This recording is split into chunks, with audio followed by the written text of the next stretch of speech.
Dear students, class 9 আর 10-এর ছাত্রছাত্রীদের জন্য আজকে আমি গ্রামারের যে পার্ট তোমাদের পড়াবো সেটা হচ্ছে ট্রান্সফরমেশন অফ সেন্টেন্সেস। তোমাদের কোয়েশ্চেন পেপারে 8 থেকে 10 নম্বরে ডু অ্যাজ ডাইরেক্টেড বলে বিভিন্ন রকমের ট্রান্সফরমেশন অফ সেন্টেন্সেস থাকে। কখনো অ্যাক্টিভ থেকে প্যাসিভ করতে বলা হয়, কখনো ডিগ্রি চেঞ্জ করতে বলা হয়, কখনো ন্যারেশন চেঞ্জ করতে বলা হয়, কখনো বলা হয় টু অ্যাডভার্বকে চেঞ্জ করে সো দ্যাটের ব্যবহার করো, আবার কখনো তোমাদেরকে বলা হয় নো সুনার দ্যানের ব্যবহার করো। এরকম অনেক রকমভাবে সিম্পল, কমপ্লেক্স, কম্পাউন্ড ইত্যাদি বিভিন্নভাবে সেন্টেন্সকে ট্রান্সফর্ম করা যায়। এবার এই ক্লাসে আমরা এই ধরনের কয়েকটা রুলস পড়ে নেব যে কিভাবে খুব সহজেই আমরা একটা সেন্টেন্সকে অন্যভাবে ট্রান্সফর্ম করতে পারি। প্রথমে আমি যে রুলটাতে আসব সেটা হচ্ছে sentences containing the adverb too. We can change the form of a sentence containing the adverb to. এই TOO অর্থাৎ ভেরি মাচ, আমরা বলি না যে সে এত বেশি ক্লান্ত যে সে হাঁটতে পারছে না। হ্যাঁ, the man is too tired to walk. বা আমরা যদি বলি, ধরো একটা উদাহরণ নিই, the news is too good to be true. এইখানে যখন আমাকে টু অ্যাডভার্বটা অমিট করতে বলা হবে তখন আমি কি করতে পারি? The news is so good that it can not be true. তাহলে আমি এখানে কি করলাম? টু অ্যাডভার্বকে অমিট করে সেখানে আমি সো বসালাম, আর যেখানে ইনফিনিটিভ TO2 ছিল সেখানে আমি ব্যবহার করলাম দ্যাট ইট ক্যান নট, অর্থাৎ নেগেটিভলি আমি এটাকে ইউজ করলাম। আর একটা উদাহরণ যদি আমি নিই, this mangoes are too cheap to be good. এই আমগুলো এত সস্তা যে ভালো হওয়ার কথা নয়। তাহলে একইভাবে আমি টু অ্যাডভার্বটা অমিট করে সেখানে সো বসাবো এবং TO2 ইনফিনিটিভের বদলে দ্যাট দে ক্যান নট এভাবে ব্যবহার করবো। This mangoes are so cheap that they can not be good. He drove too fast for the police to catch.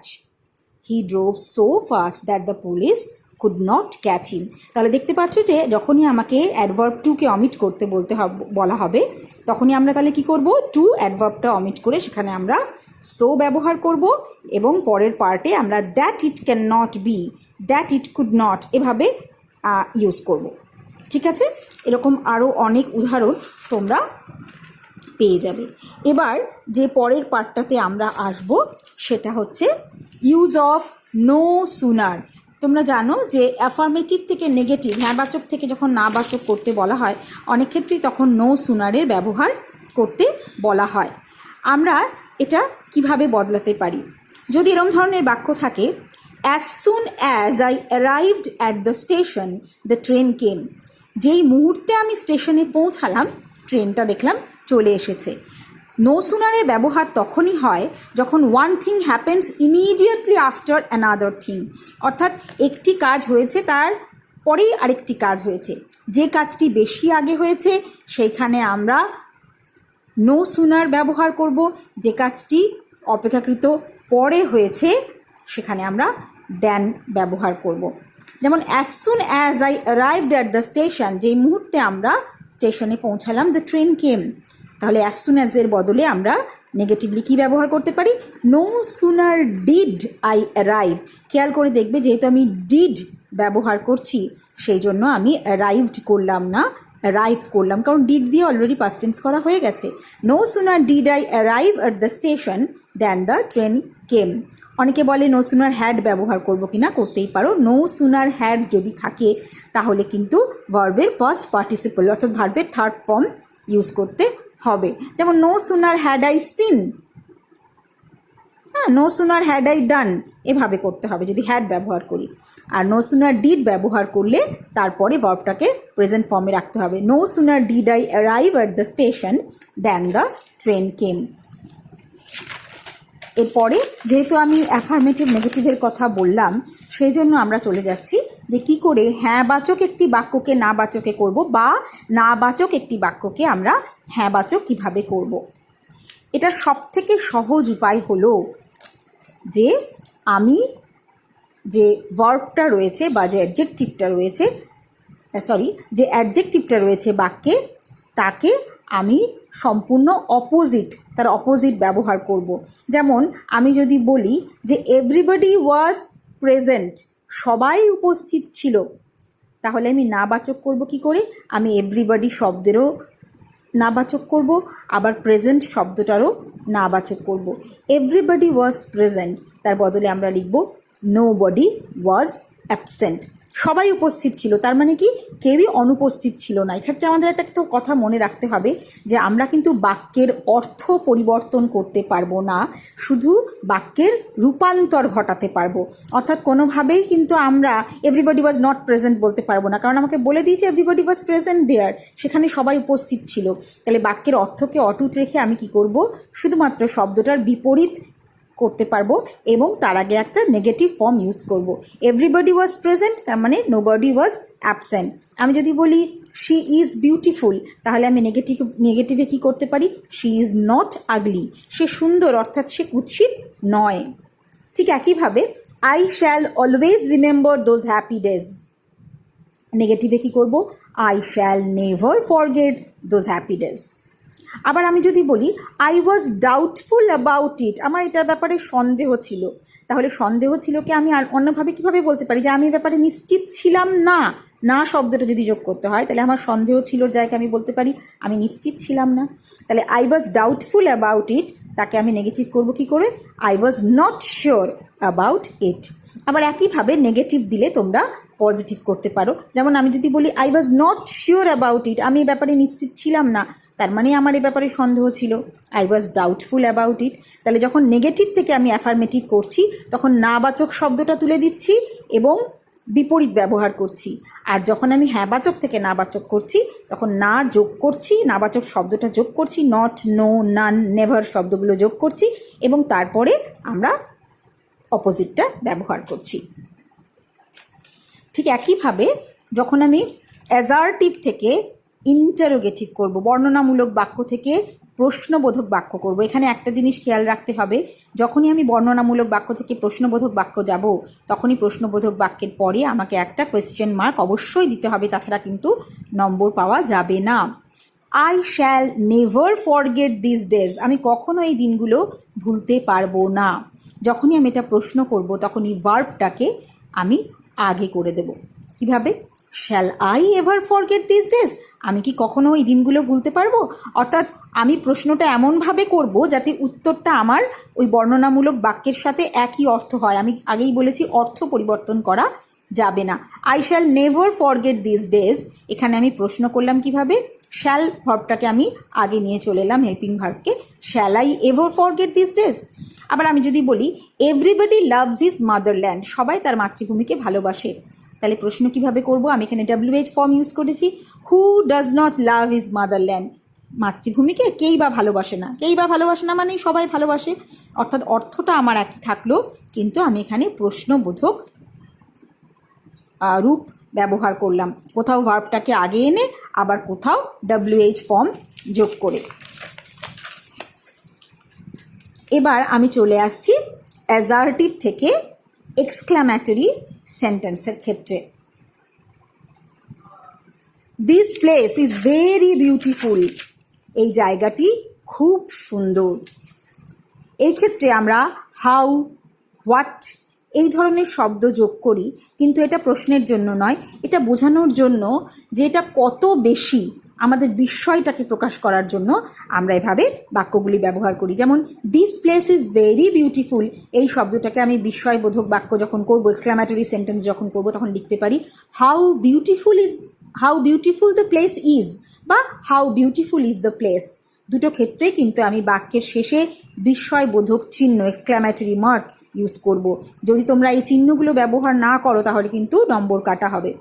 আরও একটা বাক্য আমি নিচ্ছি, I wish I were young again, যদি আমি আবার